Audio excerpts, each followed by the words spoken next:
பிஸ்மில்லாஹிர் ரஹ்மானிர் ரஹீம். இப்போ நம்ம வந்திருக்கிற இடம் என்னன்னா, நபி ஸல்லல்லாஹு அலைஹி வஸல்லமுடைய காலத்துக்கு முன்னாடி இந்த அரபுகள் எப்படி இருந்தாங்கன்னா, பெண் குழந்தைய உயிரோட புதைச்சிருவாங்க. பெண் குழந்தை பிறந்தா என்ன செஞ்சிருவாங்க, உயிரோட புதைக்கக்கூடிய வளமையை என்ன வச்சுருந்தாங்க. நபி ஸல்லல்லாஹு அலைஹி வஸல்லமோட ஐயாமுல் ஜாஹிரியா காலத்தில், ஐயாமுல் ஜாஹிரியானா இப்ராஹிம் அலைஹிஸ்ஸலாமுடைய காலம், அந்த காலத்தில் என்ன செஞ்சுருக்காங்க, பெண் குழந்தை என்ன செஞ்சிருவாங்க, பெண் குழந்தை பிறந்தா உயிரோட புதைச்சிடணும். சரிங்களா, உயிரோட புதைச்சி என்ன செஞ்சிடணும், பெண் குழந்தை இருக்கக்கூடாது. அப்படி ஒரு காலகட்டத்தில் வாழ்ந்துட்டு இருந்த மக்களை இந்த இஸ்லாத்துக்கு இந்த கலிமாவை சொல்லி இஸ்லாத்துக்கு கொண்டு வர்றதுக்கு எவ்வளோ பாடுபட்டிருப்பார் நம்ம ரசூல் ஸல்லல்லாஹு அலைஹி வஸல்லம், இறுதி நபி. அதாவது அல்லாஹ்வுடைய வார்த்தையில் இவங்களுடைய மக்கள் மனசில் இந்த அரபி காட்டு மிராண்டித்தனமான இந்த அரபுகளை உள்ள மனசுக்குள்ளார கொண்டு வரணும்னா இப்போ எந்த அளவுக்கு அவங்க கஷ்டப்பட்டிருப்பாங்க யோசிச்சு பாருங்க. அப்போது இந்த இடம், இந்த மக்காவில் இருக்கக்கூடிய சுற்றி இருக்கக்கூடிய இடத்துல, இந்த இடத்துல மட்டும் இவங்க எதுவும் செய்ய முடியாமல் இருக்கிற காரணம் என்னன்னா, இங்கே பெண் குழந்தைய உயிரோட புதைச்ச இடம் இது. பெண் குழந்தைய உயிரோட இங்கே புதைச்ச இடம் தான் இது. பாருங்க, அங்கங்கே மக்பரை தெரியும் பாருங்க, சின்ன சின்ன மக்பரை தெரியுதுங்களா பாருங்க, சின்ன சின்ன மக்பரை தெரியுதுங்களா. இது என்னன்னா பெண் குழந்தைய புதைச்ச இடம்.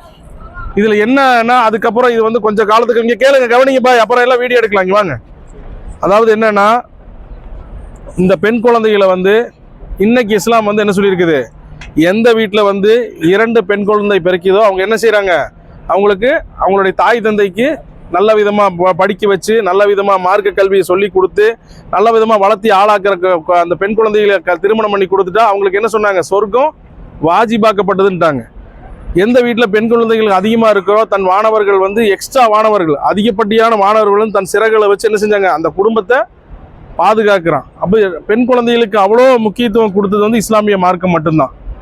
அப்போ பெண் குழந்தை எந்த வீட்டில் பெண் குழந்தை பிறக்குதோ, புஷ்ரா, சுப செய்தி சொல்லுங்கன்றாங்க. பெண் குழந்தை எங்கே பிறந்தாலும் என்ன சுப செய்தி, ஆண் பிறக்கிறத விட பெண் குழந்தை பிறந்தாதான் சுப செய்தி சொல்லுவாங்க. அப்போ அந்த மாதிரி ஒரு இஸ்லாம் முன்னாடி இருந்த காலகட்டத்தில் இருந்த மக்களுடைய அறியாமை காலத்தில் நடந்த சம்பவம். நபி ஸல்லல்லாஹு அலைஹி வஸல்லம் நுபுவத்து கிடச்சி நபி பட்டம் வாங்கினதுக்கு அப்புறம் ஒரு சஹாபி மட்டும் எப்பொழுதுமே கவலையாகவே இருக்கிறார். ஒரு சஹாபி எப்போ பார்த்தாலும் கவலையே இருக்கிறார். அப்போது அவர் சொல்கிறாரு நபி ஸல்லல்லாஹு அலைஹி வஸல்லம் அவர்கள்ட்ட, நபியே, நான் இஸ்லாத்தை தழுவிட்டேன். அப்போ இஸ்லாத்தை தழுவினவங்களுக்கு முன் சென்ற பாவங்கள் அனைத்தும் என்ன செய்யுது, மன்னிக்கப்படுது. அப்போது ஒரு பெண் குழந்தை அவர் மட்டும் கவலையாக இருக்கிறார். அப்போது ஏன் இந்த கவலைன்னு சொல்லி கேட்கும் போது அவர் விஷயத்தை சொல்கிறார். என்ன விஷயத்தை சொல்கிறாருன்னா, பெண் குழந்தை பிறந்தா புதைக்கக்கூடிய காலகட்டத்தில் நான் வாழ்ந்துட்டு இருந்தேன். அப்போது எனக்கு ஒரு பெண் குழந்தை பிறந்தது. நான் வியாபாரத்துக்கு வேண்டி என்ன செஞ்சுட்டேன், நான் வெளியூர் போக வேண்டிய சூழ்நிலை என்னோடய மனைவி என்ன செஞ்சுட்டா, குழந்தைய புதைச்சிட்டேன்னு சொல்லி மறைச்சிட்டா. ஒரு சிறிய காலங்கள் போனதுக்கப்புறம் ஒரு குழந்தை அடிக்கடி வீட்டுக்குள்ளார வர ஆரம்பிச்சிது. அந்த குழந்தை அந்த பெண் குழந்தை அடிக்கடி வீட்டுக்கு வர ஆரம்பிச்சுன்னா அந்த பெண் குழந்தை கூட நான் இணக்கமாயிட்டேன். எப்படி இணக்கமாயிட்டாங்க, அதாவது என்னென்னா ரொம்ப இணக்கமாகி ரொம்ப பாசமாயிருச்சு. அந்த குழந்தையும் இவர் மேலே ரொம்ப பாசமாகி இப்படி இருந்துட்டு இருக்கும்போது மனைவிட்ட உரையாடுறாரு. என்ன உரையாடுறாரு, இந்த மாதிரி மனைவிட்ட கேட்குறாரு, இந்த மாதிரி இந்த வயசில் நமக்கு ஒரு பெண் குழந்தை நம்ம அடக்கம் பண்ணாமல் இருந்திருந்தா, புதைக்காமல் இருந்தால் இந்த மாதிரி இருக்குன்னு சொன்னப்போ என்ன செய்கிறாங்க, இது நமக்கு ரொம்ப ரொம்ப நேசத்துக்குரிய பிள்ளையாக இருக்குது அப்படின்னு சொன்ன உடனே மனைவி உண்மை சொல்கிறாங்க. என்ன உண்மை சொல்கிறாங்க, இந்த மாதிரி இது நம்மளுடைய குழந்தை தான், உங்கள்கிட்ட நான் மறைச்சிட்டேன் அப்படின்னு சொல்கிறாங்க. அப்போது அந்த செய்தி கேட்ட உடனே அந்த காட்டு மிராண்டித்தனம் எப்படி இருக்குன்னு பாருங்கள். செய்தியை கேட்ட உடனே அந்த குழந்தைய கையை பிடிச்சி விறுவிறுன்னு இழுத்துட்டு வந்துட்டார். எங்கே இழுத்துட்டு வந்துட்டார், புதைக்கிறக்கு குழியை தோன்றாரு. அப்போ அந்த குழியை தோண்டும் போது அந்த மண் அந்த குழந்தை அந்த அவருடைய வேஷ்டியில் படுது, அந்த குழந்தை தட்டி விடுது. அப்பவும் கூட அந்த ஈவிரக்கம் இல்லாமல் என்ன செய்கிறாங்க, அந்த குழந்தைய புதைக்கும் போது அந்த குழந்தை கேட்குது, ஏன் என்ன இது பண்ணுறீங்க, என்ன பண்ணுறீங்கன்னு. அது கூட அந்த இடத்துல ஈவிரக்கம் பார்க்காம என்ன செஞ்சிட்டாரு, குழந்தைய புதைச்சிட்டார், உயிரோட புதைச்சிட்டார். இது ரசூல் ஸல்லல்லாஹு அலைஹி வஸல்லம் சொன்ன உடனே ரசூல் ஸல்லல்லாஹு அலைஹி வஸல்லம் தேம்பி அழுக ஆரம்பிச்சிட்டாங்க. அழக ஆரம்பிச்சிட்டாங்க. அப்போ அவர் இந்த பாவம் எனக்கு மன்னிக்கப்படுமா சொல்லி கேட்டு இந்த கவலையில் தான் நான் இருக்கிறேன்னு சொன்ன உடனே அந்த அழுதுட்டே அவர் என்ன சொல்கிறாருன்னா, எனக்கு தெரியாது, ஆனால் நீ இஸ்லாத்தை தழுவி உன்னோட முன் செஞ்ச பாவங்கள்லாம் மன்னிக்கப்பட்டுச்சு. மறுமையில் அந்த குழந்தை உன்னுடைய நீ செஞ்ச தவற மன்னிக்கிறேன்னு அந்த குழந்தை மனசு வச்சாதான் நீ சொர்க்கத்துக்கு போக முடியும்னு சொல்லி சொல்கிறார்.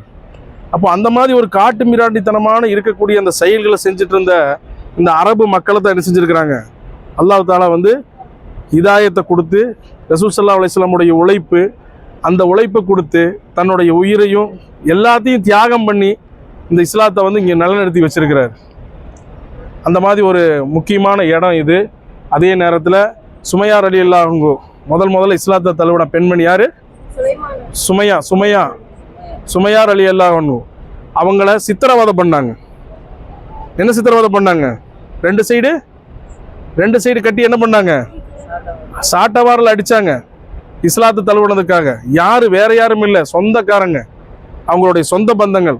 அப்போ அந்த மாதிரி சித்திரவதை பண்ண இடமும் இதுதான். இது வந்து அதனால இந்த இடத்துல வந்து நிறைய ப்ராஜெக்ட் எல்லாம் கொண்டு வந்து என்னென்னமோ பண்ண பார்த்தாங்க, ஆனால் எதுவுமே நடக்கலை. தோண்டும் போது என்னன்னா இன்னைக்கும் தோண்டினாங்க. இந்த இவ்வளோ பெரிய இடத்துல இந்த இடத்த ஏன் விட்டு வச்சிருக்கேன்? தோண்டினாங்க, ரத்தமாக வருது. இப்போ அந்த மாதிரி ஒரு சபிக்கப்பட்ட இடங்கிறனால என்ன செஞ்சுட்டாங்க, அப்படி கவர்மெண்ட்டு விட்டு வச்சிருச்சு. இப்படியே விட்டு வச்சிருக்கு. அதில் பாருங்க அங்கங்கே தெரியுது பார்த்தீங்களா, குட்டா வச்சிருக்காங்க பார்த்தீங்களா, அதெல்லாம் வந்து சில மக்பரைகள். சரிங்களா? அப்போ இதில் நமக்கு என்ன படிப்பு, நீங்கள் வந்து படிப்பு என்னன்னா, இஸ்லாம் வந்து எந்த அளவுக்கு வந்து நம்மளை வந்து இருக்குது அப்படின்னு சொல்லி இருக்கிற அரபுகள் வந்து ரசூல் ஸல்லல்லாஹு அலைஹி வஸல்லம் தாவா செஞ்சாங்க. இறந்த பொருளை அடிச்சு வந்தாங்க. போயிட்டாரு தான் இருந்தார். அவர் செஞ்சிருப்பாரு. இந்த எத்தனை கோடி கொண்டு வந்தாலும் அவ்வளவு முக்கியத்துவம் அவ்வளவு முக்கியத்துவம் கொடுத்துருக்கு. இன்னைக்கு வீடுகள் ஒன்றுக்கு மேற்பட்ட குழந்தைகள் என்ன செஞ்சாங்க, இன்னும் பெண் குழந்தை பெருத்தியா அப்படிங்கிற மாதிரி சொல்ற வீடு இன்னும் இருக்காங்க. அவங்களுக்கு வந்து இந்த பெண் குழந்தையோட மகிமை தெரியாது. நிறைய கேட்பாங்க, என்ன கேட்பாங்க, துவா செய்வாங்க. இந்த ஊர் கணக்கு பெண் குழந்தை வேணும் துவா செய்வாங்க. நிறைய பேர் ஆண் குழந்தை கேட்பாங்க, ஆனா பெண் குழந்தை வேணும் கேட்பாங்க. பெண் குழந்தைகளுக்கு அவ்வளவு முக்கியத்துவம் கொடுத்து பெண்களுக்கு கொடுத்து சாமி. சரிங்களா? இங்க எல்லாம் சொல்லிட்டு போயிடலாம். சரிங்களா? அஸ்ஸலாமு அலைக்கும் யா தார கௌமுல் முஃமினீன் இன்னா இன்ஷா அல்லாஹ் பிக்கும் லாஹிகூன். போலாங்களா? அடுத்து போலாம்.